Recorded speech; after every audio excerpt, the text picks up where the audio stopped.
Hey everyone, so I've got my turbo fan here. Now this was sent to me by the seller so I could go ahead and show you everything that it comes with, and then we're going to go over the features. So it does come with a storage bag here. It's more, I'd say it kind of feels like velvet to go ahead and store everything that you receive.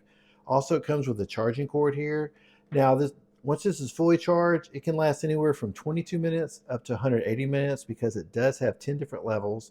Also comes with 3 different tips. The tips are really easy to install. So we've got a notch, one on each side here, and all we're going to do is line up the notches and then twist, and then it's on. On the back side here, this is where you're going to go ahead and turn it on.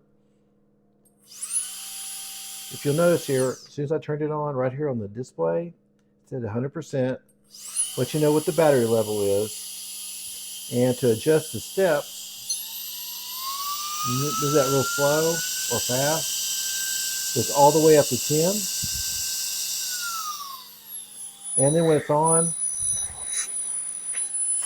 also has some pretty cool looking blue lights up inside there. This is great for cleaning out dust, whether it's in your keyboard or any of your electronic devices. This thing's even strong enough to blow leaves around. Hope you found this review helpful.